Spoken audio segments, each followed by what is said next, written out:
U.S. equities continue to set record highs, and tech is certainly leading the advance. Why is that? Well, you probably already guessed, artificial intelligence. So, as AI rises, what should investors focus their eyes on? We're going to break it down for you right now on UBS Trending.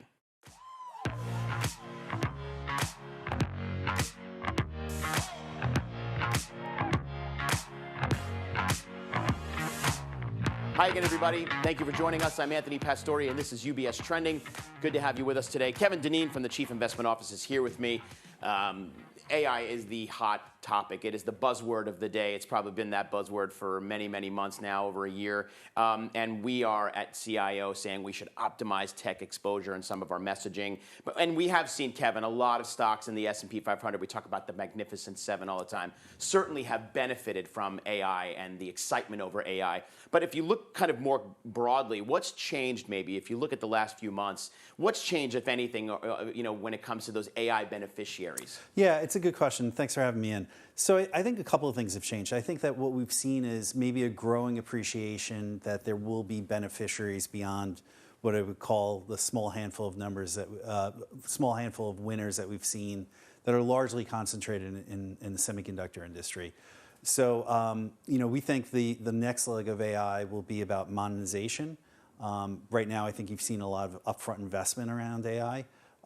We think there's a broader appreciation or growing appreciation that monetization is the next step, and that's going to benefit companies in the technology sector that can participate in that monetization, but also other sectors or maybe other industries outside of technology that are going to be the consumers of AI and large language models that will help them maybe drive efficiencies in their business to grow margins, or maybe have faster growth or more efficient operations.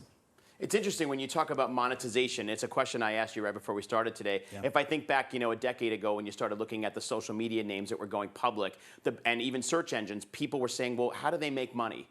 And now we can see how that happens with ads, et cetera. And it's sort of the same thing here. People are wondering, how do you monetize AI, right? So like for the names that are associated with AI, that's the big question. So what do you think, when you think about the names in the sector, what's coming for them that can prove that maybe there is monetization opportunity there? Yeah, it's a good question. So I think I want to be clear. We're not saying that the investment phase of AI is over. There's still a lot of infrastructure that has to be built out, whether it's computing capacity, everything that goes into a data center, data centers itself, all the sort of associated infrastructure that goes around with the data center. I mean, we're hearing lots of people talk about how power and access to power is a big issue for data center builds and AI adoption. So there's going to be sort of a whole continued leg of investment. But I think to the point of your question, I think this monetization happens largely through a service. And that's where we think SaaS companies can be particularly well positioned here. So remind us what a SaaS company is. Yeah, thanks. Sorry, we love acronyms in the business. Heavy, so thanks for reeling me back in there. So SaaS is software as a service, right? So it's an economic model and a technology model. The economic model is you only get to use the software as long as you're paying the subscription fee. That's in contrast to the way software used to be sold, where I sold you a license. I put you on a maintenance contract, but after a couple of years, if you didn't want to pay me maintenance anymore, you still got to use it. With software as a service, it's hosted up in the cloud. Subscription-based. It's subscription. So if you're not paying the subscription, you don't get the software. Right. And that has, we can talk about that at some other time, but that has like real economic benefits to the software vendor. And it's a technology model, right? So these often run outside of a company's data center in a cloud environment. And we think that these SaaS companies that sit on large pools of proprietary data are probably really well positioned to participate in the monetization phase of AI, right? So, there's an old saying, I think it's been used and abused, but I'll go with it anyway. AI without data is a Ferrari without gasoline. You can have the best AI model in the world, but if you don't have high quality, and I would argue proprietary data, you're not really going to create a lot of business or economic value. Just a pretty piece of metal with four tires sitting in the driveway. Yeah, and look, we've already heard stories of companies having problems with AI hallucinations, which is where the AI, the large language model, gives you sort of a bad outcome or something that a response that's absolutely wrong and sometimes false, but it's still compelling. Yeah. They call it a hallucination. I would tell you it's just doing what it's supposed to, which is provide you a compelling answer with the data it has.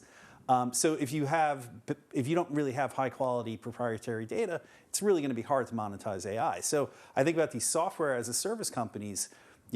Think of email. What's more proprietary than email? What's a bigger repository of data than email? Think about software companies that are in the customer relationship management space, where they have all this data about their customers, or companies that provide software as a service for financials and security and It seems like there's a HR good amount and of opportunity operations. there. Right. So we think all of that data can be monetized through large language models. And I think the other thing that's underappreciated with a software as a subscription model and their ability to monetize AI, a customer can try it out with no incremental investment. Right. It's just a subscription service that gets turned on. They can A/B test it. So, if I'm thinking about deploying a co-pilot for my sales team, I can put 10 salespeople on it and measure their productivity against 10 who aren't. Right. And after a year, if you don't like it, it's not working for you, you can switch to something else without being locked into. You're not locked in, and you haven't made any upfront investment. Paying You tens of thousands on haven't had to software. go out and buy servers and storage and networking and all that stuff. But outside of, so let's just kind of broaden it a little bit, because you and I talk about semiconductors all the time. It seems like there's still opportunity there for investors in the semi space. I mean, they're sort of like the unsung heroes, semiconductors, of everything that's tech. I'm sure with even Gen I, you still need semis. Yeah, and I think in semis, what we've seen real strong performance from the companies that are levered to generative AI, like large language models and ChatGPT. But to your point, and this really goes also to the point about broadening out, I guess, the technology world's a pretty big place. There's a lot going on besides AI, believe it or not. No matter, it might not feel that way when you read the papers. But we think that generally IT spending is stabilized at a pretty high level. Much higher than GDP. And to your point around semis are always about the end market. That's right. Nobody ever walked into a Best Buy and said, "Hey, can I get that chip?" You walk in, you buy a PC, you buy a smartphone, a tablet, a TV, whatever, microwave, ovens, Everything all that has stuff. semiconductors. Everything. So ultimately, semis are about the end markets, and we think that the actual biggest end markets in semiconductors right now are recovering. So PC, smartphones, and servers. That accounts for about 60% of total semiconductor demand.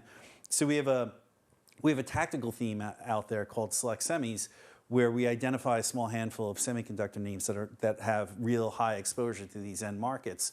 Because at the end of the day, if the end markets are doing better and inventory is getting cleared out, we're going to see good revenue growth. And with semiconductors, when you have good revenue growth, you have even better earnings growth. That's great, Kevin. So without getting into specific names of companies, you've already talked about some potential winners in AI, these SaaS companies, and the losers, maybe the more kind of single product focused software companies. What else is out there? What are some other winners, losers from a sector perspective? Yeah, so I think that in terms of winners, I mean, I think you can categorically say that there's still a lot of investment, right? So there's also, I think, going to be a pool of winners that sell, let's call it kind of traditional or things in technology that aren't directly related to AI but support AI. So one thing that we're hearing is companies that want to adopt AI, all of a sudden they realize that they need to upgrade their infrastructure, their IT architecture. They're not built for purpose yet to deploy AI. So there could be some legacy technology that benefits here. I also think that there's going to be other industries and other sectors that put data to work to help drive their business. So, think about things that are heavily dependent, right? We've talked about financial services as a group, but we mentioned energy earlier. AI has potential to do interesting things in healthcare, and I think what we've heard from some people is a full range of healthcare. What about, I mean, listen, I have to ask this because I'm sure there are people out there thinking, about bubbles. You think back to the tech.com bubble, all these companies that just had these crazy, spikes in their stock price. There was no real fundamentals behind their valuation. Is there anything that's just hype right now? Look, I think the tough thing in technology is there's a history here, right? Yeah. It's not that long ago that people have that sense of, wow, the 90s dot-com bubble feels like yesterday. I don't know who has a quote. It's been attributed to so many people, I don't really know. But the gist of it is everything in technology always takes longer than you expected it to, but the actual impact ends up being much bigger than you ever imagined. So, is there a lot of excitement around AI? Sure. Are we in bubble territory? I'm not sure because, ultimately bubbles have a couple of characteristics. The hallmark of a bubble is valuation. These stocks are rich, but they're nowhere near bubble territory. Right. So, if I'm remembering this correctly, the dot-com era, we had the technology sector trading at roughly 45 or 55 times earnings. If you look at some of the real AI-linked names, they're kind of 30 to 35 times. So we're rich, but we're not 45 to 50. I would also say one thing that's really different is I think incumbents are really well positioned. And if you think about the dot-com era, it was about disruption, but it was about disruption of incumbents, right? It's about, a sock puppet selling dog food getting billion-dollar valuation. What are we talking about today? We're talking about the largest software companies in the world having the ability to go and sell an incremental subscription to you, leveraging AI. Yes. Right? That's a very different proposition. That's right. Because there's still a massive core of the business that generates massive cash flow that we can put a sensible multiple on. So, our expectations potentially overhyped in the near to intermediate term? Sure, that's what markets do. Is there something really here longer term? Absolutely. Is it a bubble? I'd say no. Right. It's funny you mentioned the sock puppet and pet food, pets.com. Anytime this question about AI bubble comes up, that's always the thing that people reference. Is it another pets.com? So I'm glad to hear that you're feeling that it is not. We are not at that level. It's good to hear. Because that was insane to watch that bottom literally drop out in front of our eyes. I'm watching for the sock puppet. Hopefully never again. We're calling it a bubble. Then we'll have to get you back here to talk about it. Kevin, thanks very much. Thank Good you. stuff. Good to see you. Kevin Deneen from the Chief Investment Office. And for more, I know there's a lot of questions that all of you have on this continuing AI story. There's a lot more where this came from. Make sure to check out the Insights website at ubs.com/views. Plus, keep an eye out over the next many months. Between Kevin and the rest of the team, we're going to be making content all about this topic of technology and AI, so keep an eye out for that. Plus, check out all the social media content, including Instagram. Follow us at UBS Trending. And don't forget to talk to your financial advisor. Until next time, I'm Anthony Pastore. Have a great day, everyone, and remember to keep your eyes on what's trending. We'll see you soon.